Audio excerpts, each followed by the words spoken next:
Saya Werwan Diwianti dengan NIM P382208. Saya Devita Romantiati dengan NIM P382212. Saya Amal Zaki dengan NIM P382201. Di sini kami akan menjelaskan mengenai instrumen keuangan, kas, piutang, dan persediaan. Kemudian di sini ada instrumen keuangan, kas, dan piutang, yaitu terdapat ada 4, yaitu yang pertama instrumen keuangan. Terdapat pengertian bentuk instrumen keuangan, konsep pengakuan dan pengukuran instrumen keuangan. Kemudian yang terakhir adalah penyajian dan pengungkapan. Yang kedua adalah aset keuangan. Yang pertama menjelaskan tentang bentuk aset keuangan, kedua klasifikasi aset keuangan, kemudian ketiga penurunan nilai, dan yang terakhir adalah penggantian pengakuan. Kemudian yang ketiga adalah kas. Terdapat definisi, pengendalian, penyajian, dan pengungkapan. Kemudian yang terakhir adalah piutang, yang terdapat definisi dan jenis, besok tagih, pengakuan, penilaian, penurunan nilai, penggantian pengakuan, penyajian, pengungkapan, dan analisis piutang. Yang pertama adalah definisi instrumen keuangan. Kas dan piutang merupakan aset keuangan atau sering disebut instrumen keuangan. Instrumen keuangan adalah suatu kontrak yang menambah nilai aset atau liabilitas keuangan. Kemudian konsep pengakuan pengakuan awal aset dan liabilitas keuangan menggunakan nilai wajar pada tanggal atau transaksi. Kemudian penyajian dan pengungkapan. Penyajian aset keuangan dalam laporan keuangan diatur khusus dalam SAK 50 revisi 2010. Instrumen keuangan penyajian. Pernyataan ini menjelaskan secara umum prinsip penyajian instrumen keuangan sebagai liabilitas atau ekuitas dan saling hapus aset keuangan dan liabilitas keuangan. Kemudian pengungkapan aset keuangan diatur dalam SAK 60 instrumen keuangan. Pengungkapan. Pernyataan ini mengatur pengungkapan dalam laporan keuangan yang memungkinkan pengguna mengevaluasi signifikasi instrumen keuangan atas posisi dan kinerja keuangan entitas serta jenis dan besarnya resiko yang timbul dan bagaimana entitas mengelola resiko tersebut. Kemudian aset keuangan. Berdasarkan SAK 55, berikut klasifikasi aset keuangan yang dibagi menjadi 4. Yang pertama adalah aset keuangan diukur dengan nilai wajar melalui tabel rugi. Yang kedua adalah investasi dipegang hingga jatuh tempo. Yang ketiga pinjaman yang diberikan atau piutang. Yang terakhir adalah aset keuangan tersedia atau dijual. Klasifikasi aset keuangan. Yang pertama adalah aset keuangan diukur dengan nilai wajar melalui tabel rugi. Yang kedua, investasi dipegang hingga jatuh tempo. Yang ketiga, pinjaman yang diberikan atau piutang. Yang keempat, aset keuangan tersedia untuk dijual. Yang terakhir adalah reklasifikasi aset keuangan. Kemudian ini perlakuan reklasifikasi aset keuangan. Yang pertama adalah LR atau loans on receivable. Nah, terus kemudian AFS atau available to sell, kemudian HTM held to maturity, terus FVPL fair value to profit and loss. Nah, itu awalnya dari FVTPL. Nah, itu dapat direklasifikasikan kepada LR karena situasi yang langka. Terus kalau FVTPL itu dilarang reklasifikasi ke HTM. Kemudian FVTPL sama AFSS itu juga dilarang. Begitu pun sebaliknya. Kemudian AFS dapat direklasifikasikan kepada HTM karena diizinkan namun harus memenuhi training rule. Sama jika terjadi perubahan intensi. Terus penurunan nilai. Aset keuangan yang diukur dengan harga penurunan diamortisasi serta aset keuangan tersedia untuk dijual dapat mengalami penurunan nilai. Penghentian pengakuan. Standar menjelaskan bahwa entitas menghentikan pengakuan aset keuangan jika dan hanya jika satu hak kontraktual atas arus kas yang berasal dari aset keuangan tersebut berakhir. Kemudian entitas mentransfer aset keuangan yang memenuhi kriteria penghentian pengakuan. Selanjutnya adalah kas. Kas adalah aset keuangan yang digunakan untuk kegiatan operasional perusahaan.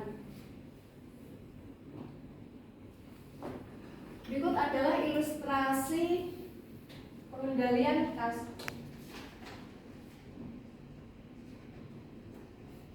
Nah, itu yang pertama kan entitas ABC memiliki kasir untuk mengelola pengeluaran kas untuk keperluan operasi entitas.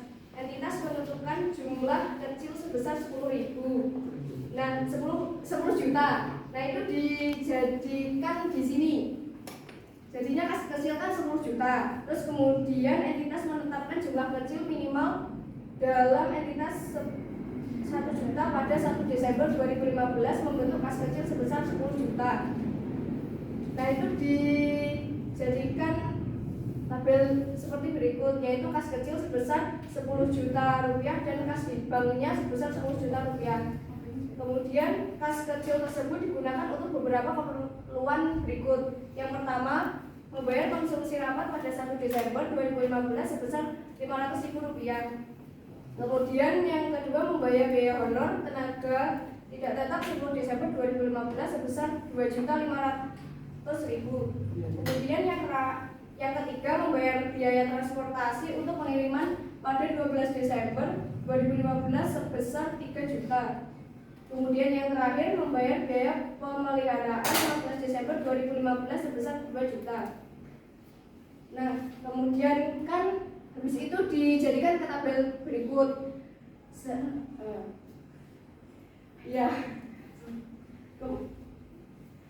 Dijadikan tabel berikut, yaitu beban konsumsi sebesar 500, beban gajinya sebesar 2.500.000, beban transportasinya 3 juta, kemudian beban pemeliharaannya sebesar 2 juta. Nah, itu dijumlah semua, jadi 500 ditambah 2.500.000 ditambah 3 juta tambah 2 juta, jadinya kan 8 juta.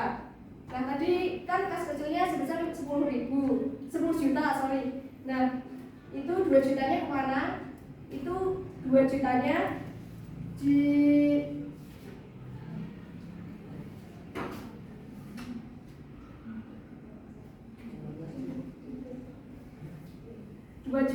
itu untuk dibuat cek untuk mengganti kas kecil, jadinya tetap 8 juta ditambah yang cek untuk mengganti kas kecil tadi kan 2 juta, jadinya 8 juta ditambah 2 juta hasilnya 10 juta.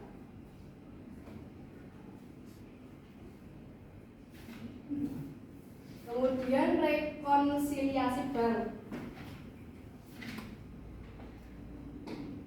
Nah, terdapat ilustrasi. Yang pertama adalah entitas A dalam catatan atas kasnya menunjukkan saldo 20.502 pada 31 Januari 2001.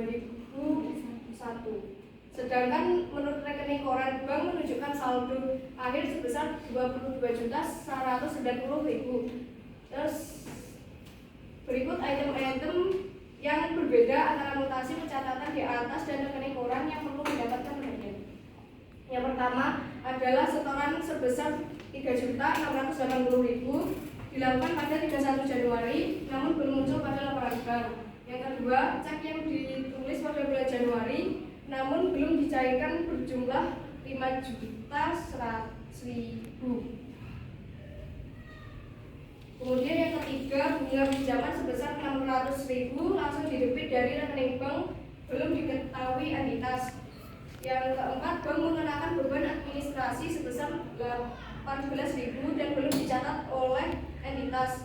Yang kelima, cek dari pelanggan sebesar 220.000 tidak dapat diuangkan karena dananya tidak cukup. Kemudian perusahaan melakukan kesalahan pencatatan cek untuk pembayaran hutang sebesar 151.000 namun dicatat sebesar 311.000.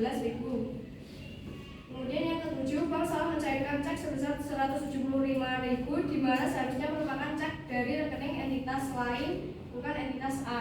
Kemudian dijadikan seperti ini, yaitu yang pertama saldo per laporan bank sebesar 22.190.000. Kemudian deposit dalam transitnya 3.680.000 dari yang atas itu. yang poin nomor 1. Kemudian kesalahan banknya 175.000. Nah, itu 3.680.000 ditambah 175.000 hasilnya 3.855.000. Kemudian cek masih beredarnya sebesar 5.100.000. Terus 21.044.000 itu dihasilkan dari 22.190.000 ditambah 3.085.000. Terus dikurangi 5.100.000 hasilnya 21.044.000. Kemudian yang saldo pelaporan entitasnya sebesar 20.502.000. Kemudian memiliki bunga 600.000 dan kesalahan pencatatan ceknya 180.000. Kemudian ditambah dan hasilnya jadi 780.000. Kemudian biaya administrasi banknya 18.000. NSF ceknya 220.000. Nah, itu ditambah hasilnya jadi 238.000. Kemudian ditambah lagi dari 20.502 ditambah 780.000, terus dikurangi 238.000 hasilnya 21.044.000.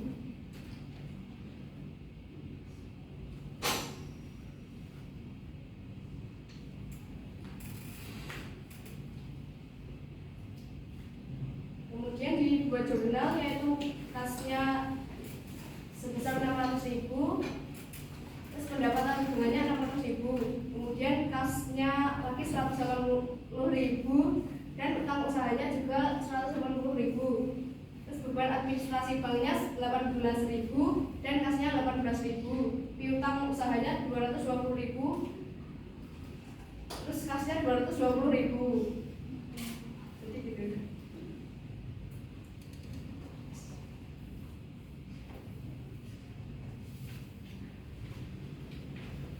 Kemudian yang selanjutnya yaitu penyajian. Contoh penyajian kas dalam laporan keuangan yaitu aset terdapat aset lancar pada tanggal 30 September 2011 dan 30 Desember 2010.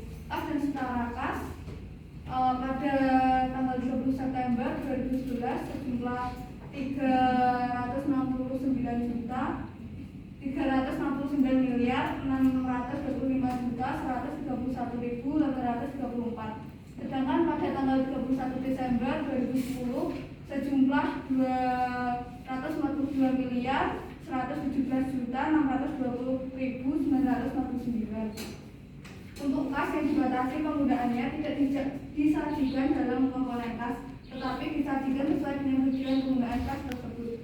Penyajian dalam laporan posisi keuangan diletakkan dalam aset memancar jika tujuan penggunaan jangka panjang atau aset lancar, jika tujuan penggunaan jangka pendek atau kurang dari 1 tahun atau 1 periode operasi.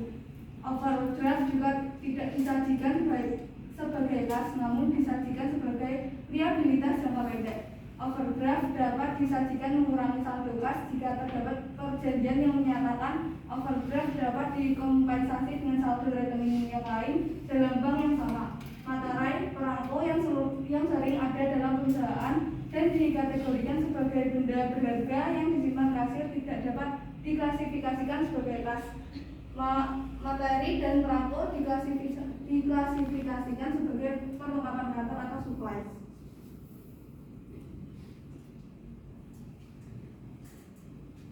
Nah, kemudian berikut ini merupakan contoh pengungkapan untuk kas dalam catatan atas laporan keuangan atau CALK PT Adikarya Tbk pada tahun 2011.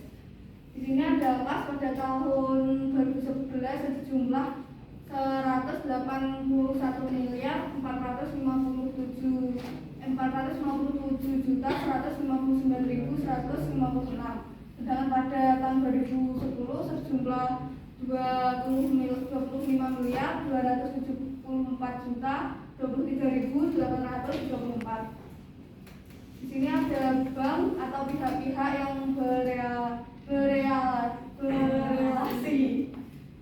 Di sini satuannya rupiah yaitu pada PT Bank Mandiri Persero Tbk pada tahun 2011 terdapat jumlah 134.084.100 juta 810.829. Sedangkan pada tahun 2010 13.342.080.904. Sedangkan pada tahun 2011 8.642.103. Sedangkan di 2010 ada 16.927.927. Dan silakan dibaca sendiri. Ada PT Bank Negara Indonesia senilai sekian dan PT Bank Rakyat Indonesia senilai sekian, PT Bank Syariah Mandiri sampai PT Bank Mandiri atau Perserikatan. Lalu semuanya dijumlah senilai 170 miliar 10.934.523 itu di 2011. Kalau di 2010 itu dijumlahkan semua senilai 57 miliar 790.055.475. Di pihak ketiga senilai rupiah juga, silahkan dibaca sendiri. Itu ada PT Bank Sentral Asia (TBK) sampai ke itu bank yang terakhir, itu semua dijumlah senilai 13.157.038.155 itu di 2010. Sedangkan di 2010 itu senilai 5.549.541.640. Lalu semuanya dijumlahkan dari subjumlah yang pertama itu 170 miliar sama 13 miliar itu dijumlahkan menjadi 183 miliar 167 juta sekian. Lalu di 2010 itu 57 miliar ditambahkan dengan 5 miliar ditambah betul sama dengan 63 miliar 353 juta sekian.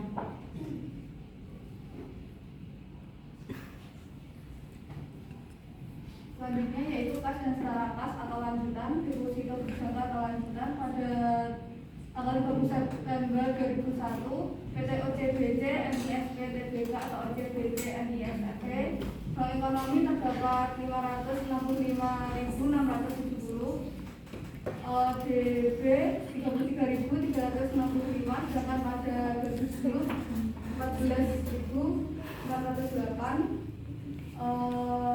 Kemudian Bank Bukopin pada 2011 2.823, BCA 878 pada 2010 sejumlah 901. Kemudian pada BCA 64.921. Sejumlah itu di total dari atas sampai bawah sejumlah 602.725, sedangkan pada tahun 2010 sejumlah 80.230. Begitupun seterusnya.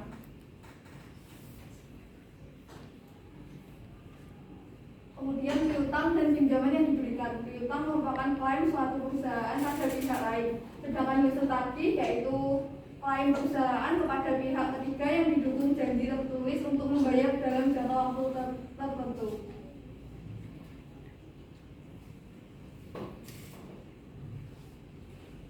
Wesel tagih.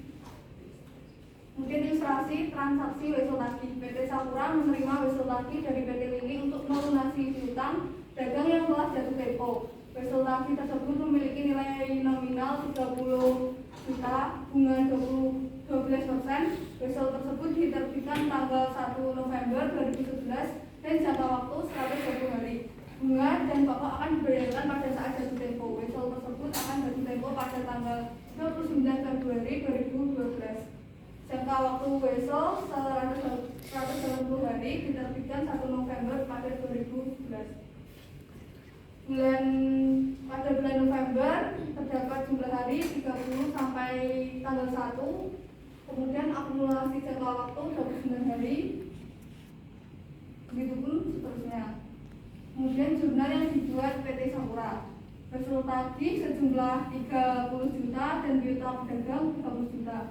Jurnal penyesuaian untuk pengungkapan bunga berjalan dari 1 November sampai dengan 31 Desember yaitu terdapat 600 itu didapat dari 30 juta, dari 30 juta kemudian dikali 12%, kemudian dikali 60 per 360 sama dengan 600.000. Kemudian jurnal pada saat pelunasan besok lagi.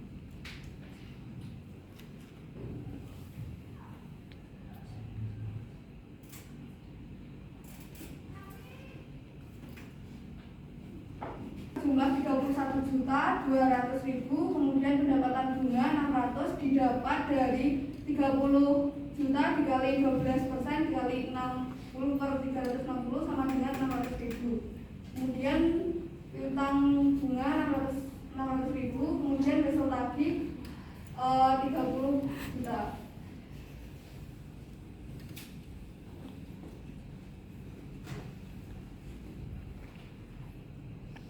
Kemudian pengakuan awal sesuai dengan PSAK 55, piutang diakui oleh entitas sebesar nilai wajar. Nilai wajar merupakan harga perolehan atau nilai pertukaran antara kedua belah pihak pada tanggal transaksi. Nilai pertukaran ini dapat dipengaruhi oleh adanya hubungan relasi. Karenanya piutang dari pihak ke relasi perlu diungkapkan secara khusus.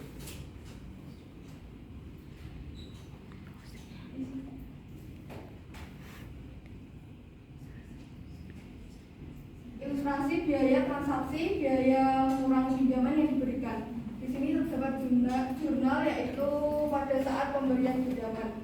Pinjaman yang diberikan 29 miliar, 28 juta, 84.000. Kemudian kas 29 miliar, 28 juta, 84.000. Sebagai alternatif pinjaman dapat dicatat sebesar 30 miliar dan dikurangi diskon sebesar 971 juta 916. Jurnal pembayaran bunga akhir tahun pertama dan amortisasi biaya transaksi.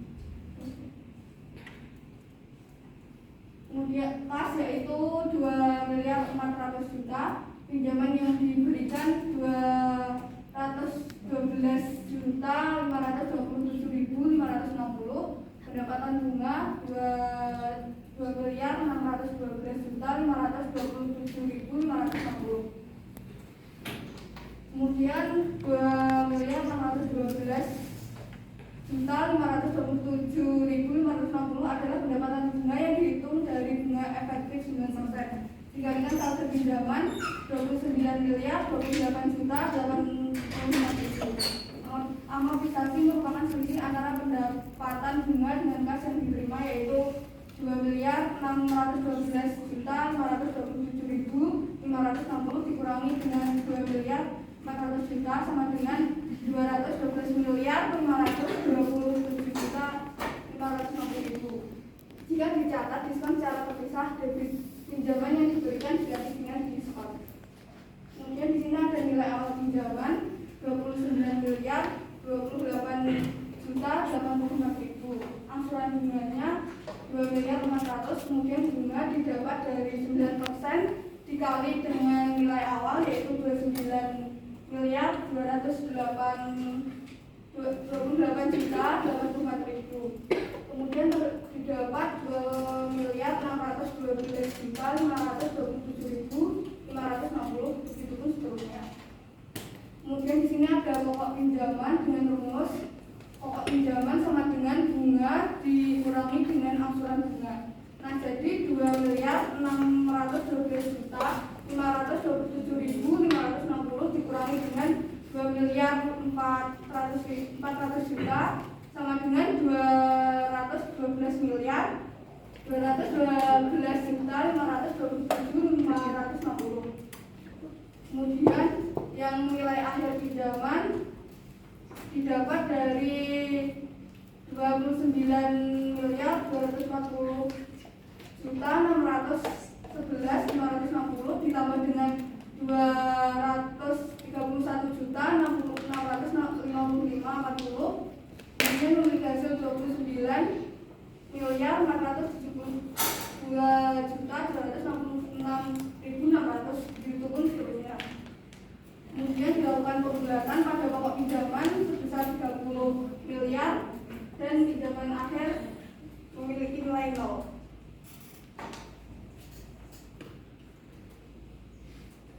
kasih pencatatan diskon. Metode bruto yaitu pada saat terjadi penjualan 5 juta dengan terming 2/10 N per 30.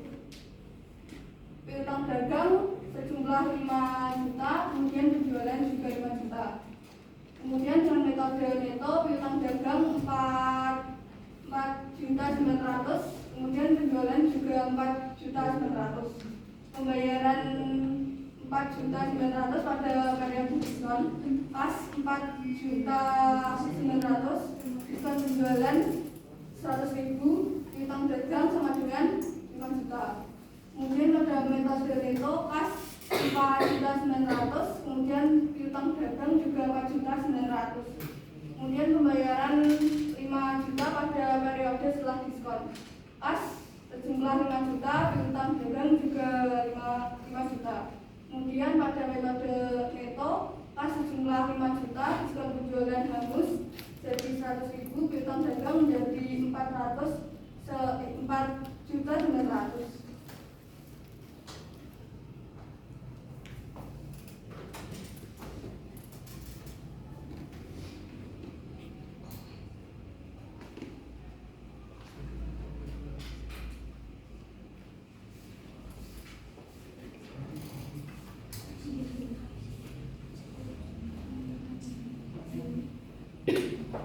Kemudian ilustrasi biaya perolehan yang diamortisasi. Jurnal pada saat pemberian pinjaman yaitu pinjaman yang diberikan sejumlah 400 juta dan kas 400 juta.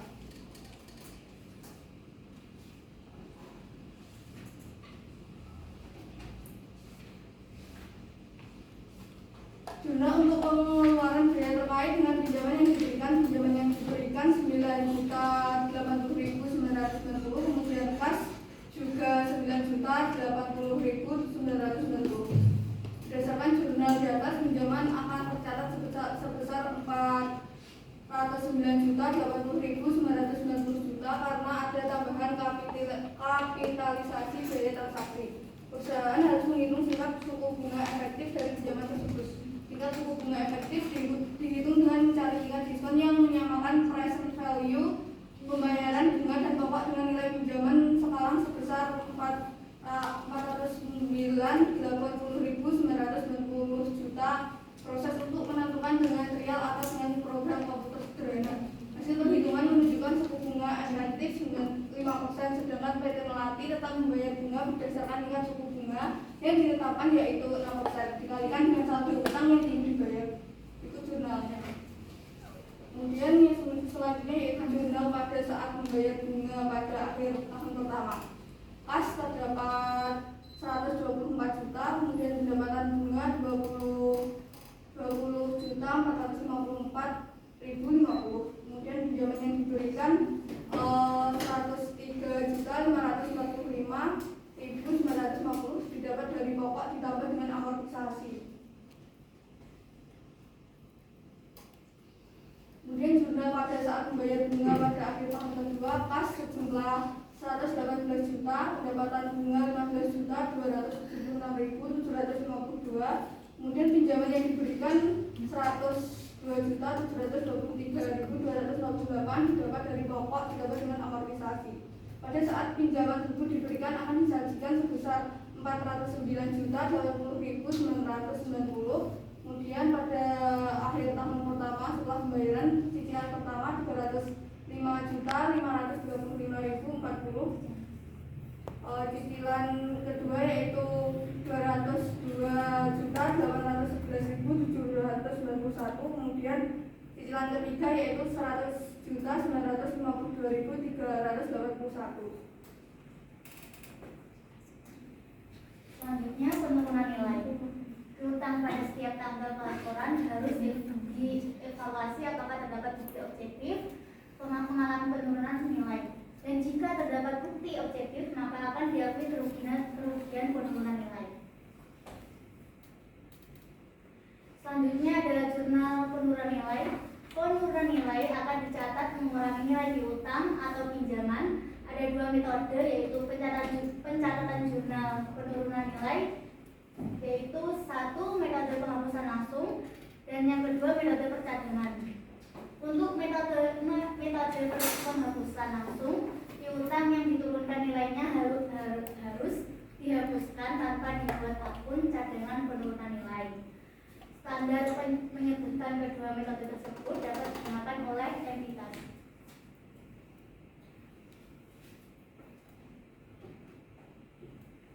Penghentian pengakuan. Penghentian pengakuan akan menyebabkan nilai piutang dan pinjaman tidak lagi dicatat dalam laporan keuangan. Secara sederhana, penghentian pengakuan akan terjadi ketika tersebut berakhir kontrak. Selanjutnya penyajiannya. Contoh penyajian pinjaman pada laporan posisi keuangan PT Bank BNI triwulan 3 tahun 2011. Pinjaman yang diberikan pada tahun 2011 yaitu pihak berelasi, pihak ketiga. Di pihak-pihak berelasi di tahun 2011 itu 152.681 ribu. Di tahun 2010 itu senilai 513. Di 1 Januari itu 530.187. Sedangkan di pihak ketiga itu 160.563 sekian. Di 2010 135.843. Di 1 Januari 120.312 sekian. Lalu dijumlahkan pinjaman yang diberikan 162.000 ditambah 160 juta sekian, hasilnya 160.716 sekian.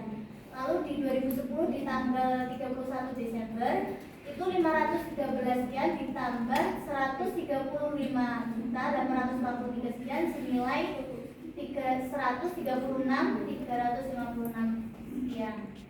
Di bulan Januari dijumlahkan senilai 120.863.140. Penyisihan kerugian penurunan nilai itu senilai 7.391 sekian. Itu di 2011. Kalau di 2010 di tanggal 31 Desember itu 6.967 sekian. Dan di 1 Januari itu 7.235.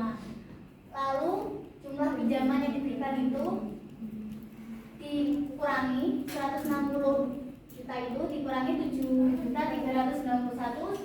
dan hasilnya 153.324. Lalu di 2010 136 juta dikurangi 6.957. Lalu hasilnya 129. Sebaliknya di bulan 1 Januari itu juga 120.843 dikurangi dengan 7.235. Lalu hasilnya 113.607 sekian.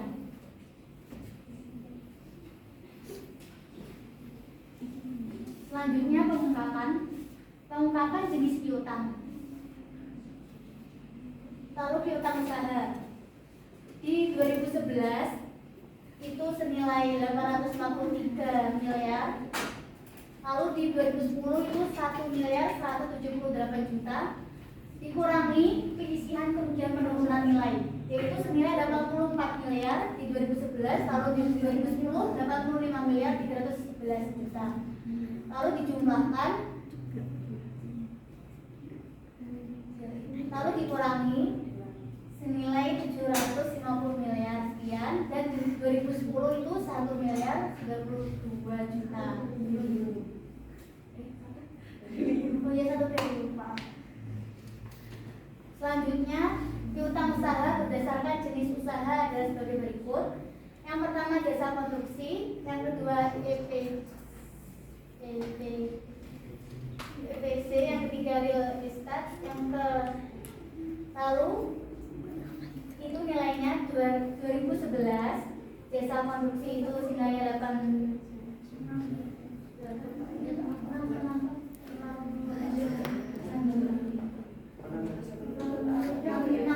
miliar 44 miliar 144 miliar 144 juta 1.000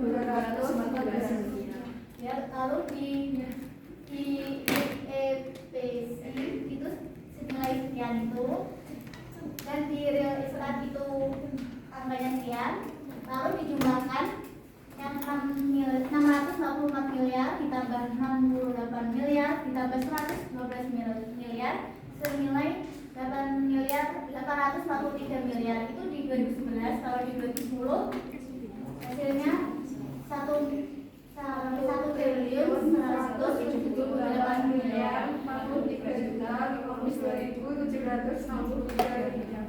Lalu dikurangi dengan pengisian kemudian penurunan nilai sebesar 884 miliar di 2011. Kalau di 2010 85 miliar. Lalu dikurangi nilai hasilnya itu.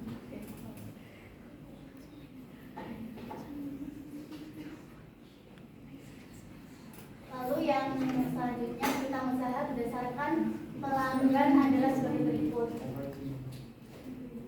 yaitu yang pertama Departemen Pekerjaan Umum, yang kedua pemerintah daerah, yang ketiga PT Perusahaan Listrik Negara atau PLTO, yang keempat PT Jakarta, dan sampai BRR MAD NAS. Selanjutnya rincian piutang berdasarkan unsur umur yang di sebagai berikut sampai dengan 12 bulan, lebih 12 bulan sampai 15 bulan, terus yang kedua lebih 15 bulan sampai 18 bulan, lalu seterusnya sampai lebih dari 36 bulan. Lalu angka dari tahun 2011 itu dijumlahkan, lalu hasilnya 843 miliar sekian. Lalu di 2010 1 triliun 178 miliar sekian. Lalu ada kerugian penurunan nilai yaitu sebesar 84 miliar sekian. Itu di 2011. Kalau di 2010 itu 85 miliar sekian. Lalu dikurangkan hasilnya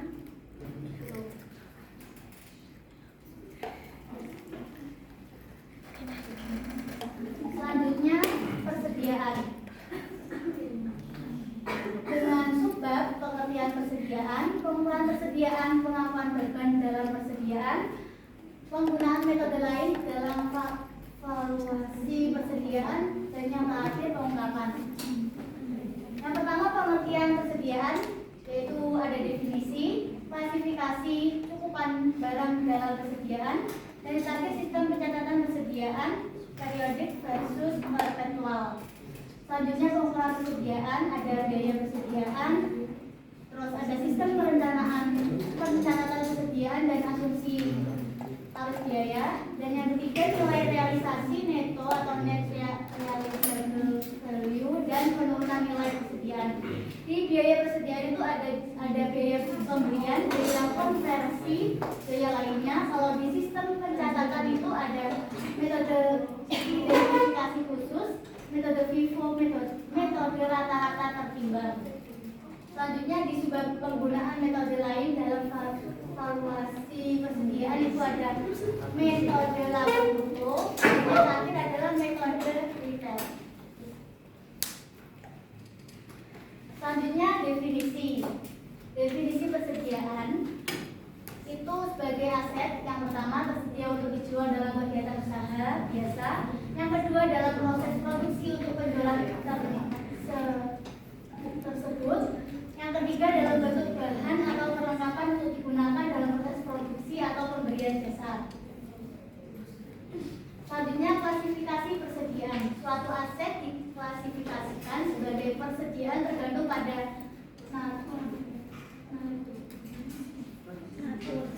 natur bisnis suatu entitas.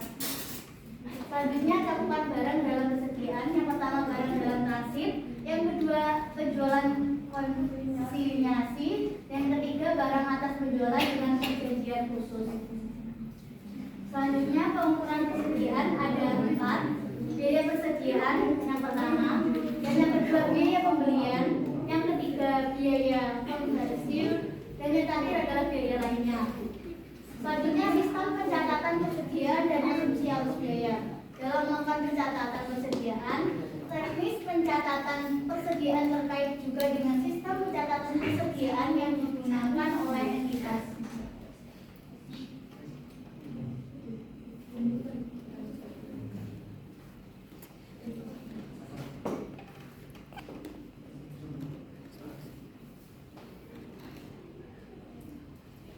Jadi di sini ada sistem perpetual.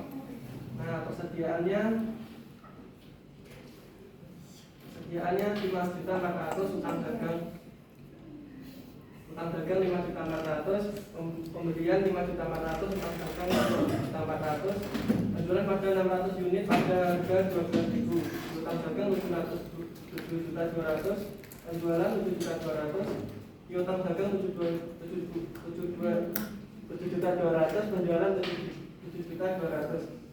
Beban pokok penjualan 3.600.000, persediaan 3.600.000. Penjurnalan pada akhir periode 1 akhir persediaan 400 unit pada harga 6.000. Aku menunjukkan 1 akhir sebesar 2.400.000 yang diperoleh dari 600 ditambah 5.400.000 dikurangi 3.600.000. Persediaan akhir diperoleh dari 2.400.000 itu diperoleh dari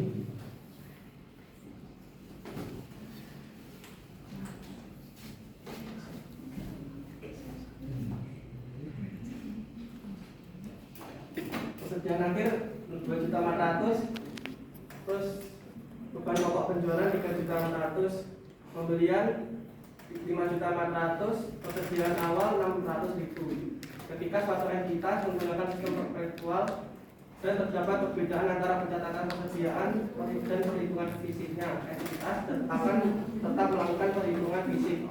Maka perusahaan harus melakukan pencatatan untuk menyesuaikan nilai pencatatan dengan nilai perhitungan fisik. Misalnya berdasarkan pencatatan diketahui nilai persediaan adalah sebesar 2.400.000, namun berdasarkan perhitungan fisik ternyata didapat bahwa nilai persediaan adalah sebesar 2 juta. Maka dilakukan pencatatan untuk menurunkan nilai persediaan sebagai berikut, yaitu kelebihan dan kekurangan persediaan 400.000 dan persediaan adalah 400.000.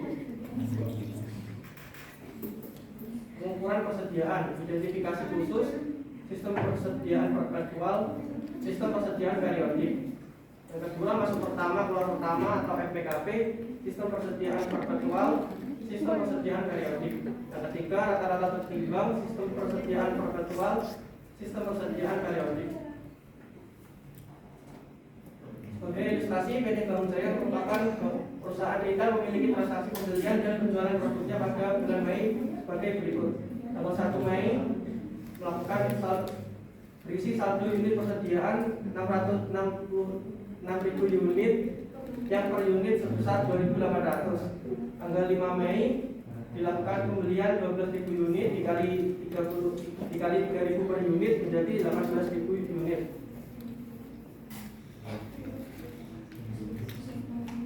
12 Mei 2011 14.000 unit, per unitnya 3.200 ditambah 18.000 unit menjadi 32.000 unit. Tanggal 20 Mei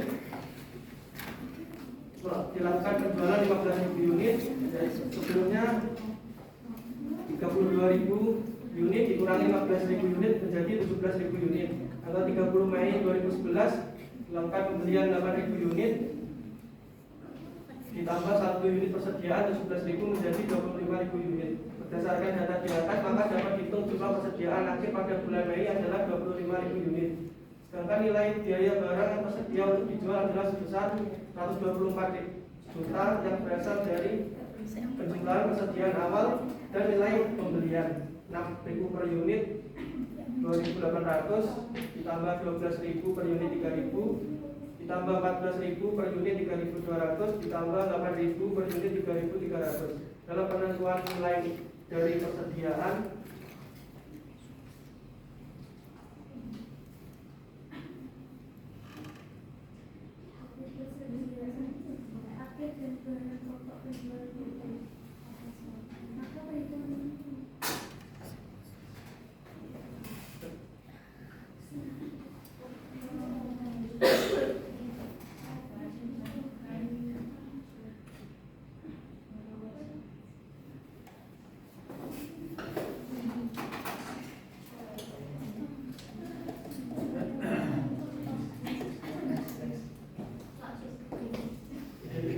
metode identifikasi khusus berdasarkan ilustrasi PT Bangun Jaya di atas, maka pada saat penjualan harus ditentukan harga yang digunakan untuk masing-masing unit dalam penjualan sebesar 15.000 unit tersebut. Dengan demikian dapat diketahui untuk harga masing-masing unit persediaan akhir. Apabila diasumsikan bahwa persediaan akhir sejumlah 25.000 unit terdiri atas 10.000 unit per unit 3.000 per unitnya 3.000, 8.000 unit per unitnya 3.200 dan 8.000 unit per unitnya 3.300. Maka perhitungan nilai persediaan akhir dan beban pokok penjualan PT Bangun Jaya dengan metode identifikasi khusus dengan sistem periodik maupun perpetual adalah sebagai berikut.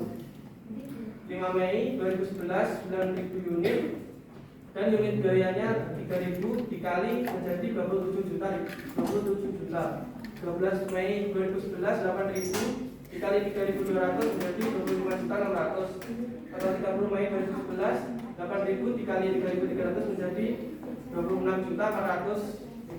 Persediaan akhirnya dijumlah menjadi 25.000 unit menjadi 79 juta. Biaya barang yang tersedia untuk dijual 124 juta dikurangi persediaan akhir 79 juta menjadi beban pokok penjualan 45 juta. Metode masuk pertama, keluar pertama atau MPKP. Di situ ada pakaian wanita, pakaian laki-laki dan pakaian anak-anak. Pakaian wanita 160 juta, NRV-nya 240 juta. Pos individualnya diperoleh dari yang terkecil di antara dua tersebut. Begitu seterusnya. Lalu pakaian wanita, pakaian laki-laki, pakaian anak dijumlahkan, ditaruh di bawahnya.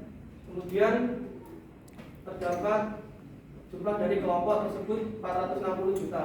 Peralatan rumah tangga, peralatan dapur, peralatan kebun, hiasan rumah, peralatan dapur 180 juta dan peralatan dapur dalam NRV 145 juta dan didapat 144 juta dari pos individual dari yang terkecil di antara dua tersebut. Lalu ditambahkan ke bawah menjadi total peralatan 470 juta dan NRV 418 juta dan kelompoknya mendapat 418 juta. Totalnya yang biaya 930 juta, NRV 958 juta, pos individual 858 juta, kelompok 88 juta, total persediaan 930 juta yang didapat dari biaya. Apabila PT Fashion metode nilai terendah biaya dan NRV pos individual, maka yang tertera dalam akun persediaan adalah 858 juta dan bila metode tersebut diterapkan secara kelompok maka nilai persediaan akan meningkat menjadi 878 juta dan bila metode ini diterapkan secara total maka nilainya menjadi 930 juta. Sebagai ilustrasi PT Indonesia Aku mencatat nilai beban pokok penjualan belum penyesuaian ke NRV sebesar 95 juta, sedangkan nilai saldo akhir persediaan adalah sebesar 75 juta berdasarkan nilai biaya dan 70 juta dan berdasar dari NRV, maka perbedaan pencatatan penyesuaian antara kedua metode tersebut sebagai berikut. Metode beban pokok penjualannya COGS 5 juta, persediaan 5 juta. Metode kerugian penurunan nilai persediaan dari nilai biaya menjadi NRV. Kerugian penurunan nilai persediaan 5 juta, persediaannya menjadi 5 juta. Dengan menggunakan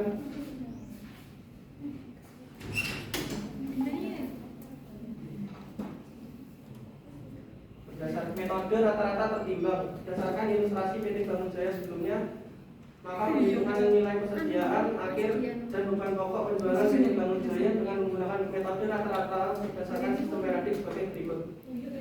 1 Mei 2011 per unitnya 6.000 per unitnya harga 2.800, lalu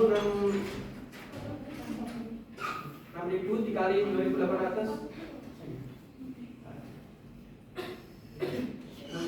6.000 dikali 2.800 menjadi 16.800. Begitupun seterusnya. Lalu dijumlahkan menjadi 124 juta. Terus biaya rata-rata per unit 124 juta.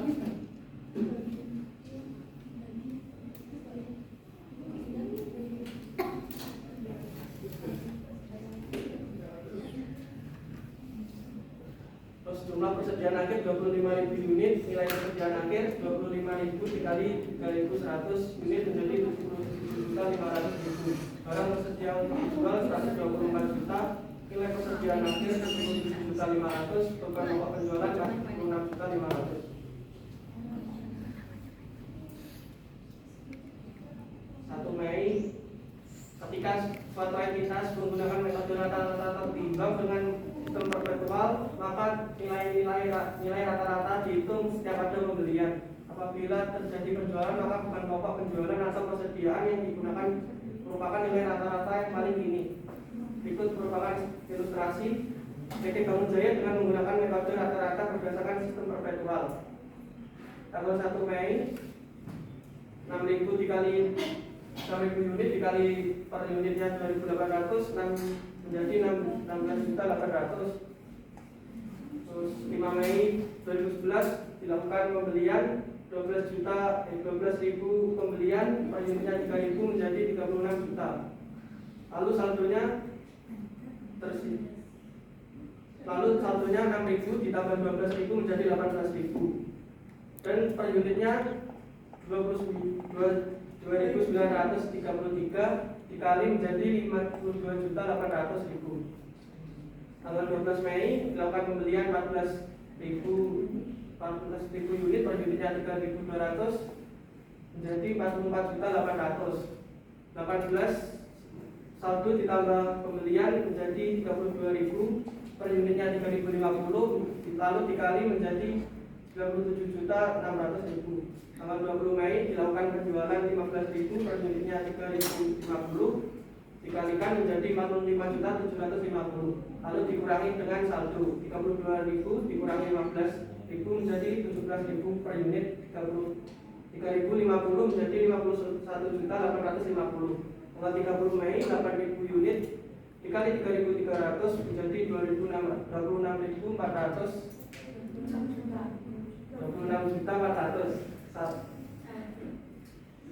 Lalu saldo ditambah pembelian 17.000 ditambah 8.000 menjadi 25.000, per unitnya 3.130 menjadi 78.250.000.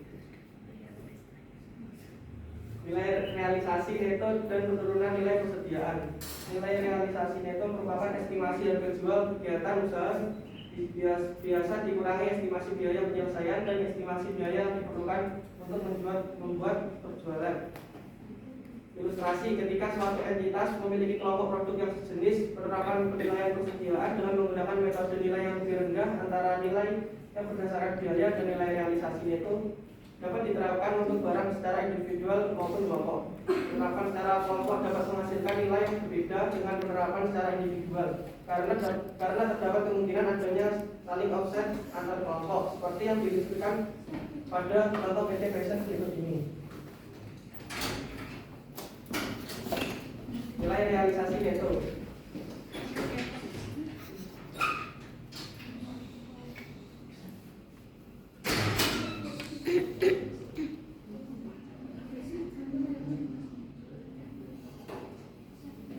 Metode lapak butuh. Berikut perhitungan. Metode ini menghitung persediaan dengan mengestimasikan jumlah persediaan akhir berdasarkan nilai barang yang tersedia untuk dijual, penjualan, dan persentase laba butuh. Berikut ini perhitungan persediaan metode berdasarkan metode laba butuh. Persediaan awal pada nilai biaya sebesar 15 juta, kemudian pada nilai biaya sebesar 60 juta, lalu barang tersedia untuk dijual yaitu ditambahkan 15 juta tambah 60 juta menjadi 75 juta. Penjualan pada harga penjualan 90 juta dikurangi laba neto 30% kali 90 juta menjadi 27 juta, lalu dikurangi dan menjadi penjualan pada nilai biaya sebesar 63 juta, lalu 75 juta dikurangi 63 juta menjadi perkiraan nilai persediaan yaitu sebesar 12 juta. Metode retail merupakan metode pengukuran nilai persediaan dengan menggunakan rasio biaya untuk menentukan nilai persediaan akhir yang sudah dinilai berdasarkan nilai retailnya menjadi nilai biaya. Inventories. This account represent merchandise inventory owned by company location and the following region. 2010 West Java, Sumatera, Jakarta, Kalimantan, East Java, Bali, Nusa Tenggara, Sulawesi, Sentral Java, Papua. Terdapat 2010 dan 2009. Lalu semuanya itu dijumlahkan menjadi 729.977 dan 2009 dijumlahkan semua menjadi 640.758. Persediaan di atas telah diasuransikan terhadap kerugian akibat kebakaran, kerusakan, bencana alam, huru-hara dan risiko lainnya sebesar 39,26 US dollar, setara dengan 353,3 miliar pada tanggal 31 Desember 2010. Yang menurut pendapat manajemen perusahaan cukup untuk menutupi kemungkinan kerugian yang timbul dari resiko tersebut pada tanggal 31 Desember dan 2010 dan 2009 tidak terdapat persediaan yang dijaminkan. Yang presentasi dari kelompok kami, kurang lebihnya mohon maaf. Wassalamualaikum warahmatullahi wabarakatuh.